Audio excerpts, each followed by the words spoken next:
So murabona rero ngaho ngenda bereke karakteri zine zikenewe kugira ngo umuntu Facebook imukonfirme kugira ngo atangure kwiziza amahera kuri Facebook yiwe. Murabona icambere ngaho batwereka ni mu gihe Facebook yawe iba iri mu bihugu biri eligible ni kuvuga ati ibihugu nyene bishobora gucrea mu Facebook Facebook zihemba, for example nk'ibihugu vya Burayi, za Amerika, Asia, ibintu nk'ivyo. Mu gihe ukreye Facebook ari yuri yashaka guhemba. Bona ko ngaha abatwereka yuko iyi Facebook iri muri mu gihugu kiri eligible. So iki naco ca kabiri ni mu gihe ubu ufise abantu bagukurikirana cyangwa ba followers ibihumbi 10 bagukurikirana, hanyuma bakaca badusaba 250 y'abantu bakuraba baza kugucekinga muri profile yawe, bakaza kuraba abantu baza kugucekinga muri profile yawe kundwi 250 amajana 250. Hanyuma ikindi naco kuri engagement bakaca badusaba 50 total y'abantu basharinze nko gusharinga post yawe cyangwa ama commentaire. Ivyo byose irabigusaba Facebook amajema malike 50,000. Hanyuma ikindi naco gusaba 180 minutes views on post muri 7 minutes. Mavyumva 180 y'ama views mu minota 7. Ivyo byose mu gihe usize ko video ikakirabwa muri 7 minutes ama views 180.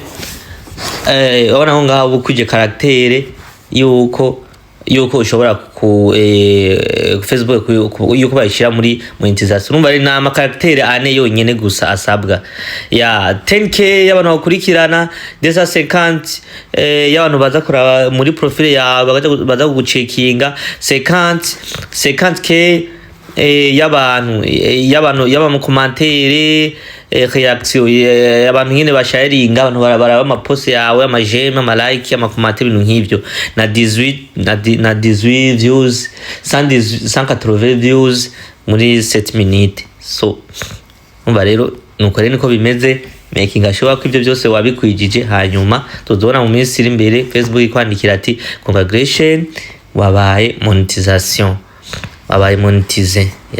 Mwakoze cyane gose kumurikira, ndabakunda cyane gose.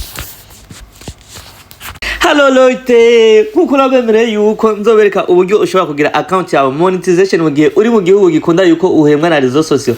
Facebook yawe wahinduye page cyangwa page yawe ya Facebook ushaka gusaba monetization nk'igihugu cyawe ko page yawe itangwa kuzirahembwa, ngenda kwereke uwaho uca etape par etape umurikirane mu gihe uri mu gihugu bikunda yuko Facebook yawe ishobora kuba monetization. Okay, twagiye murabona ngaha hepfo ngaha hariho home career friend na marketing, press na notification na menu. Ucukana ngaha rero kuri menu yawe kuri profile yawe ucibona handitse professional dashboard. Aho ucwakanda kumaze kwakanda ko acakwereka home, ibintu vya content, ibintu vya engagement na monetization. Musi nawe barakwereka next step. Your next kuri next step barakwereka ahantu handitse you are eligible. So ucukanda hanyene ngaha nyene umaze kwakandako, murabona ngaha abaca tuzana tabli mezuku. Bamaze kutuzana tabli mezuku ucumanuka ngaha ahanditse content monetization ucuwakandako. Umaze kwakandako anacha kuzana ibintu bimezuku, ibintu bimaze bamaze kuzana ibintu bimeze mwe nuko ucukana ngaha kuri I am interested. Umaze kwakanda nkuko ukaca ushira ngaha kuri interested. Umaze kugira uko aha tayari uba wahejeje gukora akazi kawe. Mu minsi iza ucubona bakwishura ati page yawe yamaze kuba monetization, ati congratulations page yawe yamaze kuba monetization. Okay, making sure yuko wa followers, making sure yuko wapartage abakubagenzi babashi barenga 10 iyi video, hanyuma wongera wandika muri commentaire ikintu ushaka kunda kwigisha kuri Facebook, kuko Facebook ubu iri kintu zinoti zirenze cyane gose. So mwakoze kunkurikirana cyane, ndabakunda. Thanks. Hello Loite, nize komeze neza. Uburenge ndabereke uburyo ushobora kugira page yawe cyangwa account yawe ugasaba subscribe komsa. Iyo umuntu akanze kwiyo subscribe abari nko kugusupportinga kubera ko hari amahera acha zarariha ku kwezi aja muri account yawe ya konti yawe ya Facebook. So ngira kwanza ndabereke kwanza kwiyi wanje murabona ngaha ni nyene ubudagi. Wana ko ngaha musara hano handitse friend, kubera ko ni konti nahinduye page. Wana ko ngaha hariho subscribe, no ngaha hari hano ha message. Reka ndabereke nko ngaha kuri subscribe. Bamaze kunana ibintu bimeze uko, aha munsi wana ngaha ukanze ngaha kuri subscribe, wana ko hari amayera 5 uzozurariha ku kwezi. Abari nko just abari nko kusaba nyine nko umuntu agusupporting. Uburenga ndabereke aho nawe ushobora kujaho ukagashira akantu ukagashira ka subscribe komsa. Iyo umuntu ashaka gusupportinga cyakanda ko komsa amahera azara kwinjiriza ya mahera chaque mois. Reka ndakwereka. So murabona ngaha hariho ngaha munsi home za notification, ucuja ngaha kuri menu, ukaja ngaha kuri professional dashboard. Umaze kuja ngaha ucuja ngaha kuri aha ini abacakwereka ibintu byuko bya monetization, ibintu bimeze nkuko. Tuja ngaha kuri next step, ucukana ngaha kuri you are eligible. Hanyuma umaze kukandaho ucumanuka ngaha hepfo hari ahantu handitse star, ahantu handitse subscription, hari ahantu handitse content monetization. Ucushonda ngaha hatangura ngaha kuri subscription. Umaze kwakanda ko acha bakudana ibintu bimeze nkuko. Bamaze kudana ibintu bimeze nkuko ucushira ngaha kuri I am interested. Hanyuma bacakuzana na uheje kwakanda ko bacakuzana ibintu bimeze nkuko. Bakuzana ibintu bimeze nkuko ucushona ngaha ahantu kwaka ahantu handitse submit interested. Tayari ngaho waheje kwisaba mu minsi iri imbere uzaba wumva bakubara ati congratulations bayiguhaye.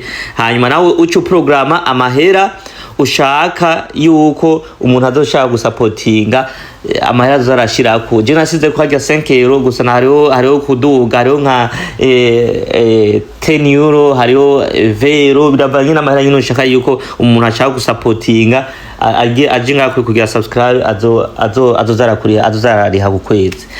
So making sure yuko wagize subscribe wagize follow kuri page yanje, hama ngiro partage na video ishikira abantu benshi cyane gose, na commentaire yawe irakenewe. Tushaka kumenya kuri Facebook utaruzi ndakikwereke. Hello Loite, urenya ndabereka uburyo ya page ya Facebook yanje nahinduye page, uburyo bayemereye kuba iba monetization, kubera ko musanzwe ndi mu gihugu kiri gifite eligible yuko account cyangwa page ishobora guhembwa. Nyandabereka uburyo muri professional dashboard uburyo hahindutse. Reka ndakandeko hama cenja kuri monetization. Urabona uyu uko bampaye ahantu hamadolari zariyandika, turi mu kwicenda murabibona, ariko hari ubusabwa bw'amanani bw'amadolari kubera ko sindatangura guposta ama content tandukanye. Mwabonye ko byahindutse ubu ndashobora kwinziza amahera kanya nakanya. Urabona ko ngaha banyiretse yuko ntaratangura gukora ama content atacuma arajako. Ya ibintu nuko rero bimeze, making sure yuko wa following the page, amongero partage i video, hanyuma amongero wandike muri commentaire cyo ushaka kunda kwigisha muri commentaire, ndakinzoga kwigisha. None ndabibutsa yuko mu bantu muri ngaha muri Europe, abantu bari muri mu bihugu byo hanze za America, Asia, abantu murafite eligible yuko mushobora guhembwa ku account yanyu za Facebook zanjye. Gusa sindamenya muri Africa sindatoza neza, sindaja kuri kubaza fresh ibihugu uri muri Africa ushobora guhembwa na Facebook. ariko je pense ko Burundi butarimo nturaronka eligible yo kuzirahembwa kuri Facebook. Okay, mwakoze kunkurikirana cyane gose. Thank you so much, nawapenda sana. Loite urenga ndabereke uburyo ushobora gufata page yawe ya Facebook ukasaba eligible mu gihe uri mu gihugu gishobora kwemera ko ushobora guhembwa na Facebook. Munkurikirane neza cyane gose, ariko ni mu gihugu kwije bikenewe. So uraja nga kuri profile yawe ya page yawe, bacha kwekana handitse professional dashboard, ucwakandako maze kwakandako bacha kwerekana handitse ama hejuru abanditse content, abanditse engagement, abanditse monetization. Tukanaga kuri monetization maze kwakandako bacha kuzana ibintu mezuku, ahantu hari star handitse subscription, ahantu handitse content monetization. Ushobora kwa kambere ka star wakandako maze wakandako bacha kwereka ibikenewe kugira ngo inani account yawe ibe eligible. Barakwereka ati kuri Facebook urakora ama content, aha bakakwereka habanyinitse yuko nani presidence yanje y'igihugu canje cemerewe yuko iba eligible ishobora guhembwa. Aha naho musi barakwereka yuko sindakwiza abantu 5,000 kuko iyi page ntirakwiza abantu 5,000 kuko Facebook itangura guhemba cyangwa account itangura kuba eligible mu gihe ibiri mu gihugu kiri gifse